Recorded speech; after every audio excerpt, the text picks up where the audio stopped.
Lawmakers in Washington overwhelmingly vote to force the DOJ to open its full records on Jeffrey Epstein.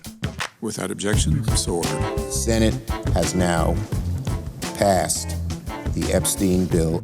We talked to our White House correspondent about the highly anticipated release of the files and what happens now. I'm Daily Wire Executive Editor John Bickley with Georgia Howe. It's Wednesday, November 19th. This is Morning Wire.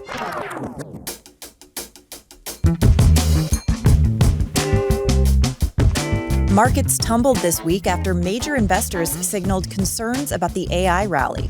Could the AI bubble be bursting? I think that AI is very real. I think AI is going to continue to change the world that we live in. And a new investigation is shining a harsh light on alleged academic fraud in higher education. Thanks for waking up with Morning Wire. Stay tuned. We have the news you need to know.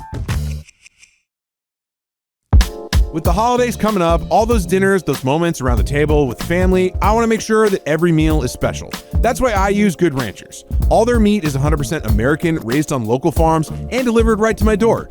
The quality, truly incredible. Whether it's a holiday roast, bacon for Christmas morning breakfast, or chicken for a nice family dinner, knowing exactly where my meat comes from gives me and my family peace of mind.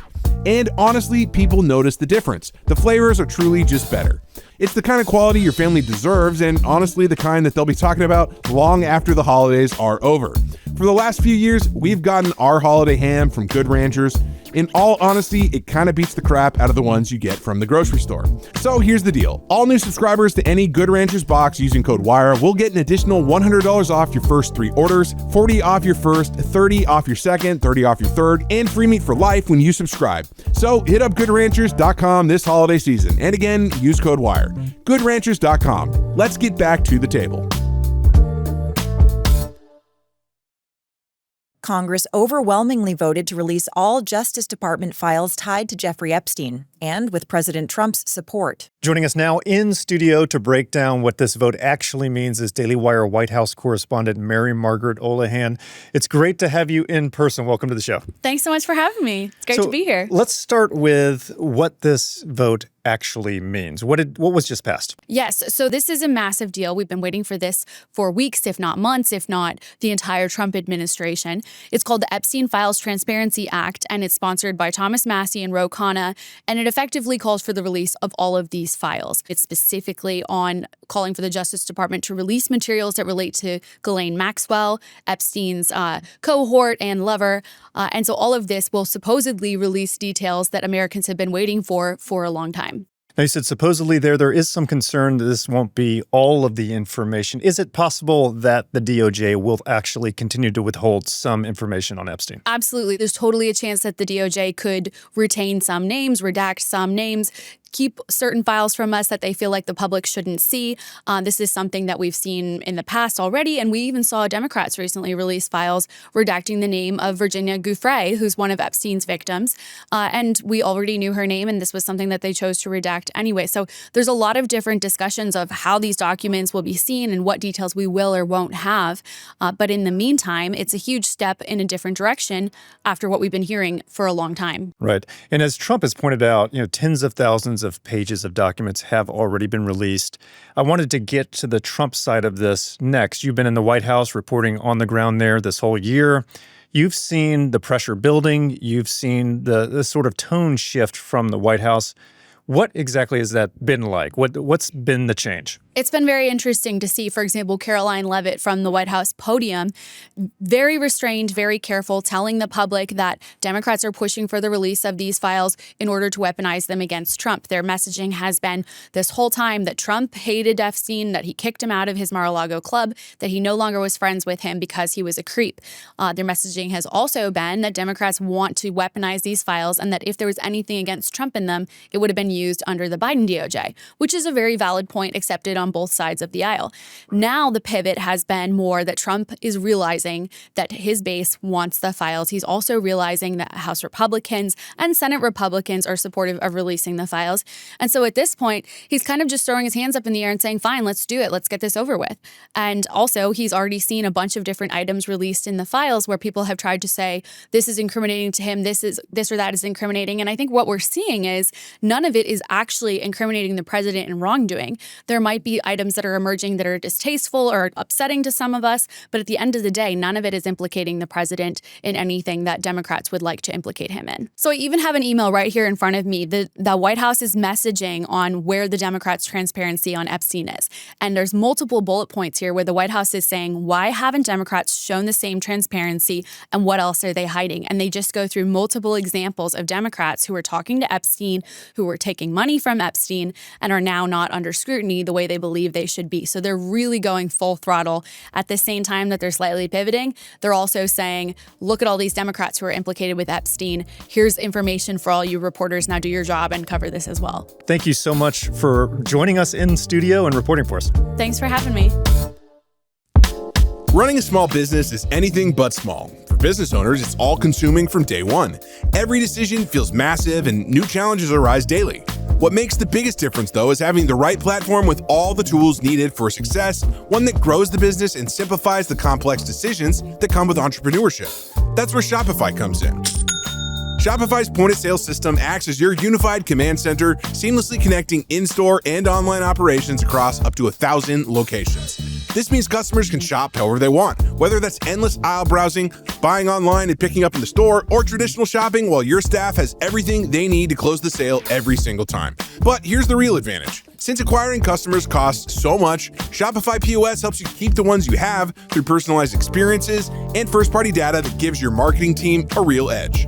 The proof is in the numbers. An EY report shows businesses using Shopify POS see a 22% better total cost of ownership and an average 8.9% sales boost compared to the competition. Get all the big stuff for your small business right with Shopify. Sign up for your $1 per month trial period and start selling today at shopify.com/morningwire. Head over to shopify.com/morningwire. Again, that's shopify.com/morningwire. Global stock markets tumbled this week amid growing fears of an AI bubble and ongoing affordability concerns. Daily Wire senior editor Cabot Phillips is here with more on what's driving the sell-off and what it means for the economy more broadly. So, Cabot, lately when you've reported, we've talked about the market reaching record highs, but that's not the story this week. What's going on? Yeah, throughout this summer and fall, millions of Americans were ecstatic every week to open up their investment portfolio as markets were soaring. The Dow, S&P 500, and NASDAQ are all up by over 10% this year. And those gains were driven largely by excitement over artificial intelligence. It's not hyperbole to say at this point that AI has been one of the greatest things ever to happen on Wall Street. As new applications and technologies emerge month after month, investors have gobbled up shares of anything even remotely related to AI. But in the past week, markets have begun to look a bit shaky. The Dow, NASDAQ, and S&P 500 are each down by over 3%, and tech stocks in particular have been hit the hardest. So what's causing the sell-off? Well, the biggest and most obvious concern is simply that a bubble has been formed and that all of the frenzied investors pumping trillions of dollars into AI stocks trying to get in on the action drove prices far beyond what they're actually worth. Keep in mind, most AI companies at this point are still in the research and development phase and are not actually making money right now. MIT, for example, recently surveyed 300 AI companies and found that 95% of them have not yet turned a profit, despite taking in a combined $40 billion in outside investments between them. We've now seen a number of high-profile famous investors and venture capitalists betting against AI stocks now. Michael Burry, made famous in The Big Short after he made billions of dollars betting against the housing market ahead of the 2008 financial crisis, has now put about $1 billion against Palantir and NVIDIA, shorting them essentially, betting that their prices are going to fall. Elsewhere, billionaire tech founder Peter Thiel and SoftBank CEO Masayoshi Son each liquidated all of their NVIDIA stocks, sparking even more concern. But it is worth noting here, not everyone is worried that we're in a bubble right now. There are still plenty of bulls in the market. And what are we hearing from them? Why are they confident in AI? So take Goldman Sachs, for example. They released a report this week expressing confidence that the market is, quote, in their words, correctly valuing the benefits from AI and that valuations are not at, quote, bubble levels. Two of their lead analysts wrote in that report that, quote, simple arithmetic shows that markets are running well ahead of the macro impact. In other words, they're arguing that the market has already priced in the future profits that are going to come, even if they haven't come yet, from AI technology. For more on that angle, I spoke with Kenny Polcari, the chief market strategist at Slate Stone Wealth. While I think that valuations are stretched. I am not in the camp that I think we're in a bubble, right? A bubble suggests something very different. This was the fourth industrial revolution. Everyone had to be in it. So they talked it up. And now when it's exhausted, you'll see kind of prices adjust. And so it's going to probably feel uncomfortable, but I'm not in the camp that I think it's a bubble. And again, Polcari, you heard there, did concede that prices were bound to correct at some point, though he does not envision a true bubble popping scenario. But he does say that in his view, this all represents a long-term opportunity for the average investor at home. What ultimately will happen, it will present itself to be what's going to end up being a great buying opportunity if you're a long-term investor. This is not dot-com bubble 2.0. It absolutely is not. Look, in 1999 and 2000, when the dot-com bubble happened, the businesses that we had here were really nothing more than websites with Super Bowl commercials, no revenue model, no products, right?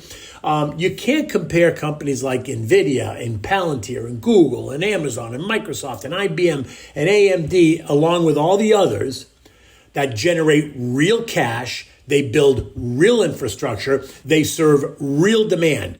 Worth pointing out, NVIDIA's latest earnings report will come out later today. Based on what they show, we could see even more activity on Wall Street. So buckle up.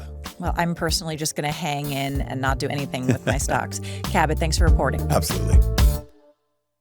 Colleges are increasingly admitting students who struggle with middle school level academics. Daily Wire investigative reporter Luke Rosiak took a deep dive into one such school this week and wrote a book related to this. He joins us now in the studio. Hey, Luke, good to have you here. Hey, John, good to be with you in person. So what is happening with college rigor these days?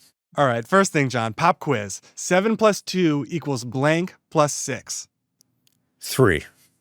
You got it. Oh, thank goodness. We didn't even need the Jeopardy theme song playing for too long.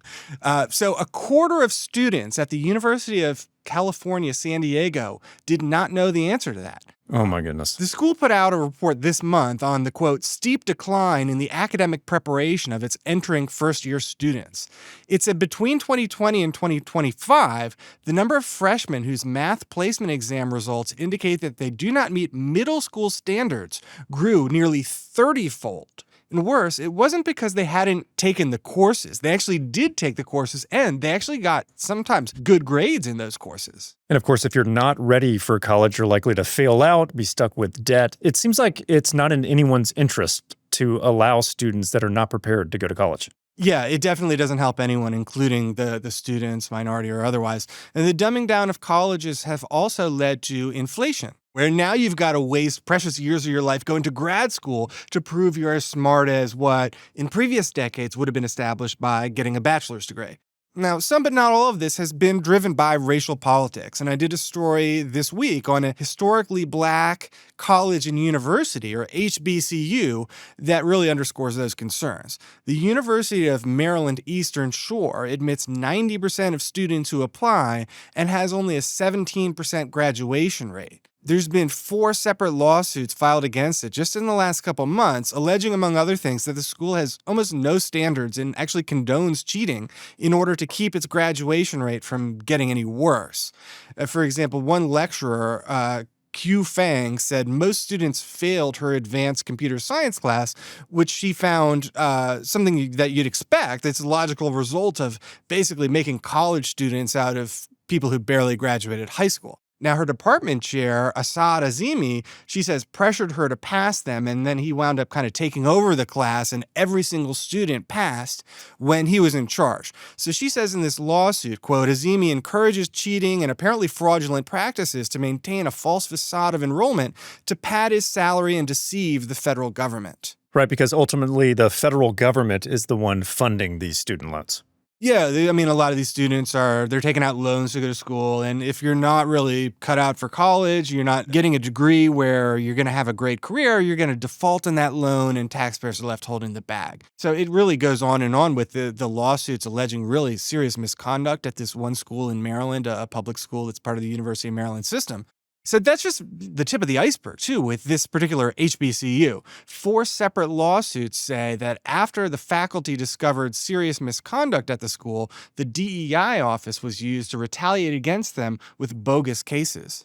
And just to be clear, so this HBCU has a DEI office? Yes, it's an intentionally racially segregated school that also wants diversity and inclusion, but it turns out the head of it left his previous job after being accused of sexual assault. And the lawsuits say he now functions essentially to retaliate against whistleblowers, most of whom are non-black faculty that are like, what is going on at this college? I reported a few weeks ago that the president of the University of Maryland Eastern Shore, a woman named Heidi Anderson, had copied her PhD dissertation from somebody else. Really just egregious academic conduct, and nothing has really happened to her. So in other words, the lack of standards comes from the top, it appears like. Apparently so. And I mean, President Trump has steered quite a bit of money specifically to so-called HBCUs. But it may be time to start treating them the same as any other college, where whether it's UCSD or HBCU, if you barely graduated high school, we need to ask whether you should be going to college and what's the benefit of having a college that caters to you. Right, and ultimately the employers who hire them believing that their degrees actually meant something when they maybe don't.